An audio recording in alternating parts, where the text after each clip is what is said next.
Vamos a analizar un clásico escrito. Tenemos dos cargas, una de 10 nanocoulomb y otra de menos 20 nanocoulomb. La positiva entonces acá, la negativa aquí. Un punto P que está ubicado a 12 centímetros de la carga Q1 y a 8 centímetros de la carga Q2. Supongamos además que esas direcciones son perpendiculares entre sí. Nos piden hallar E sub P, que vendría siendo el campo eléctrico en el punto P, y la parte B, qué fuerza experimenta un electrón en ese punto. Cuando nos piden hallar E sub P, vemos que acá nos pone todo el vector, es decir, no basta con solamente hallar el módulo, sino que también hay que representarlo y, por lo tanto, encontrar el ángulo que forma con la horizontal. Bueno, vamos a empezar precisamente dibujando esos dos vectores de campo eléctrico. Q1 es positivo, por lo tanto, genera en el punto P un campo saliente, un campo hacia afuera. Voy a dibujar acá y le voy a llamar, como ya habíamos visto en el anterior video, E sub 1, porque es el campo que genera la carga Q1. Q2 es negativo, por lo tanto va a generar un campo eléctrico entrante, en este caso queda hacia abajo. Ahora, ese campo yo lo voy a dibujar más grande en el módulo, el tamaño de E2, lo voy a dibujar un poco más grande, y la razón que yo tengo para hacerlo, en primer lugar, si ustedes se fijan en el valor que tiene Q2, es el doble de Q1, pero además, la segunda razón es que la carga Q2 está más cerca del punto P. Y ya habíamos dicho que cuanto más cerca se encuentre la carga del punto, más intenso va a ser el campo eléctrico. Por lo tanto, hay dos razones para pensar que este campo es más grande. ¿Sí? Según lo que vimos, también el campo eléctrico E1 y E2 se tienen que sumar usando el método del paralelogramo.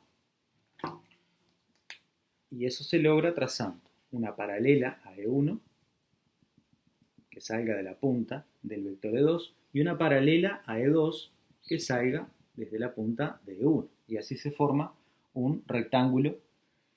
Y finalmente trazamos la diagonal para encontrar E neto, en este caso lo voy a llamar EP porque es el campo del punto P, que va a ser la suma vectorial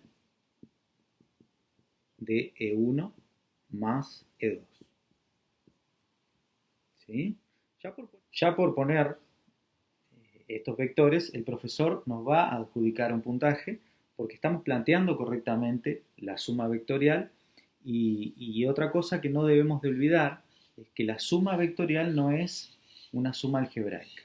Ahora vamos a determinar cuánto vale E1, cuánto vale E2 y cómo hacemos finalmente para encontrar el valor de E sub P. E1,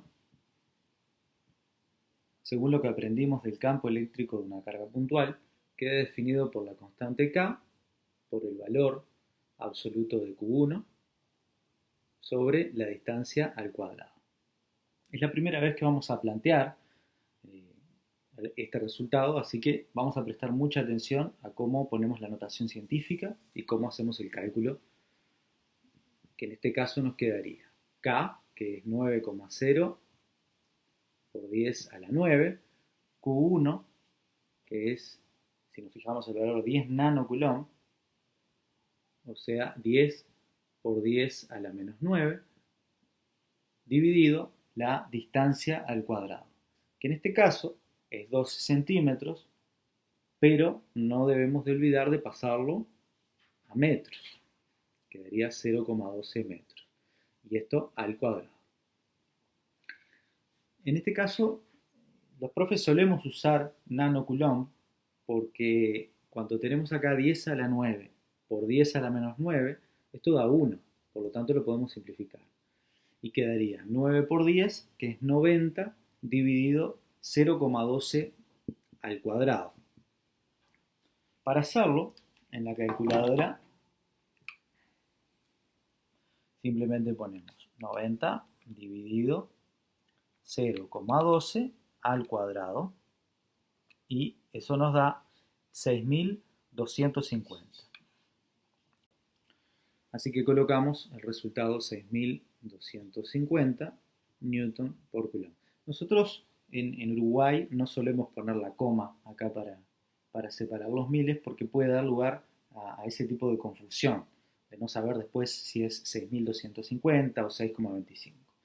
Pero lo que sí podemos hacer acá es aprovechar para utilizar la notación científica y expresar el resultado utilizando la cantidad de cifras significativas que corresponde. En este caso, vemos que este número tiene 4 cifras significativas, pero todos los datos que da el profe tienen 2 cifras significativas. Así que este número, ¿sí?, sería más correcto poner, si corremos la coma, imaginamos que tenemos la coma acá y lo corremos 1, 2, 3 lugares, 6,25, que redondeado sería 6,3, por 10 a la 3, porque corrí 3 lugares la coma. 10 a la 3 newton por coulomb. El planteo de E2 es bien similar.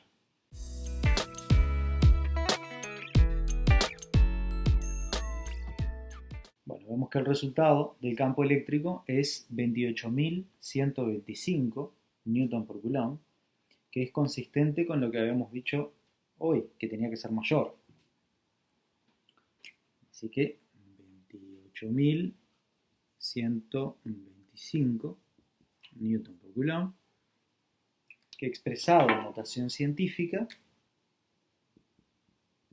sería 2,8 por 10 a la 1, 2, 3, 4 lugares, 10 a la 4 newton por coulomb.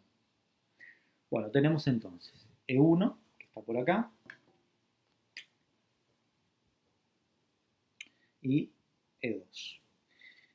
Una cosa que no sé si lo notaron es que puse 20 por 10 a la menos 9 y no menos 20 porque vemos aquí en la ecuación que está el valor absoluto. El módulo del campo eléctrico siempre tiene que dar positivo. Finalmente, ahora que tenemos los dos valores de E1 y E2, resta sumar vectorialmente esos dos valores. Como son perpendiculares entre sí, lo que podemos utilizar aquí es la relación o fórmula de Pitágoras. O sea, EP al cuadrado, que la hipotenusa va a ser E1 al cuadrado, cateto 1, más E2 al cuadrado, cateto 2. EP al cuadrado va a ser 6,3 por 10 a la 3 al cuadrado, más 2,8 por 10 a la 4 al cuadrado. Y como lo que me interesa conocer no es EP al cuadrado, sino E sub P, pasa ese cuadrado para el otro lado, lo despejamos como una raíz cuadrada. Por ejemplo, ahora pueden pausar y hacer el cálculo ustedes y ver si el resultado les da lo mismo que a mí.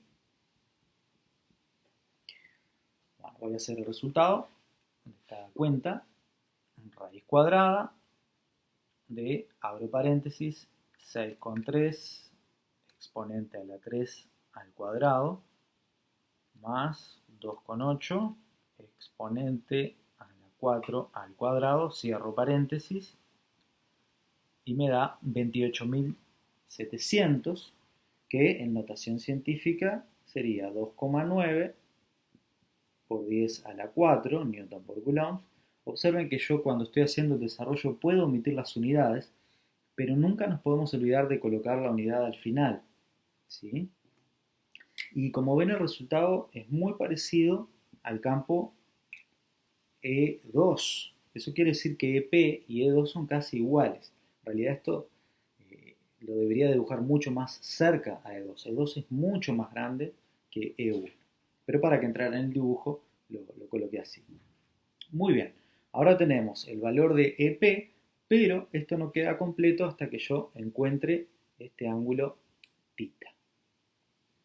Podría ser este ángulo o este otro, depende de lo que el profe les pida o depende también de lo que ustedes se sientan más a gusto para calcular. Si ustedes hacen bien el planteo, un profesor nunca les va a poner que está mal porque encuentren este ángulo o este. Se entiende que si ustedes saben hacer este ángulo, saben el otro y viceversa, porque estos dos ángulos suman 90 entre sí. Ahora, ¿cómo hallar el ángulo tita? Y bueno, hay tres funciones que tenemos que conocer bien que son seno, coseno y tangente. Voy a utilizar la tangente, y ahora se van a dar cuenta por qué, cuya definición es cateto opuesto, se define la tangente como cateto opuesto, sobre cateto adyacente. Y la razón de elegir la tangente y no las otras funciones es que los catetos son precisamente los valores de E2 y E1 respectivamente. El cateto opuesto es este cateto que está acá, ¿sí? Que no toca al ángulo tita, y en este caso es el valor de E2 dividido el cateto adyacente, que es el cateto que sí toca al ángulo, por eso se llama adyacente, porque lo toca al ángulo, que sería E1. Si yo me equivoco al encontrar el vector resultante de P, ya voy a arrastrar ese error a la función seno o coseno, porque depende de la hipotenusa, mientras que la función tangente es independiente de la hipotenusa. Entonces, si yo me equivoqué en el cálculo de su P, no me va a afectar al ángulo. Y bueno, la tangente en este caso nos queda E2, 2,8 por 10 a la 4, sobre 6,3 por 10 a la 3. Las unidades se van y me queda tangente de tita igual, calculamos ahí, 2,8 exponente a la 4 dividido 6,3 exponente a la 3, me queda 4,44 como resultado. Todo 4,44. Y como vemos, eso no tiene pinta de ángulo. Entonces, lo que hacemos ahora es despejar la tangente, ¿sí?, hacia el otro lado como tangente a la menos 1, también conocido como arco tangente de ese número que tenemos ahí. Si recordamos los primeros días de clase, cuando estábamos repasando trigonometría, esta función tangente a la menos 1 se activa con la tecla Shift, esta que tenemos acá. Todas las funciones que están en amarillo en la calculadora se activan con la tecla Shift. Entonces lo que yo tengo que plantear es Shift tangente de 4,44 y eso me da 77,3 grados. Tita igual 77,3 grados, que lo podemos redondear perfectamente a 77 grados.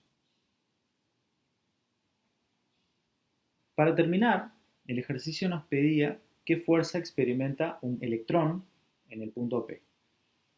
Si recordamos la definición de campo eléctrico, fuerza eléctrica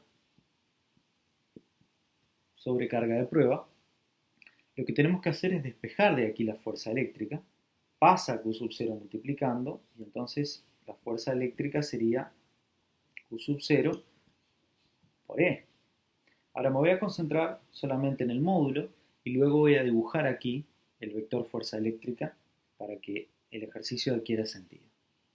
La carga del electrón en valor absoluto es 1,6 por 10 a la menos 19 coulomb. Y el campo eléctrico en este ejercicio es 2,9 por 10 a la 4 newton por coulomb. Vemos que se simplifica los coulombs y solo resta hacer la cuenta. Háganlo ustedes, pausen y vean si les da lo mismo.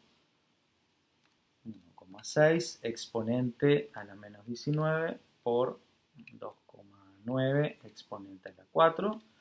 Y a mí me da 4,64, 4,6 lo podemos redondear por 10 a la menos 15. Y esto se mide, como toda fuerza, en newtons. Muy bien, este fue el clásico descrito. Un saludo para todos y espero que se encuentren muy bien.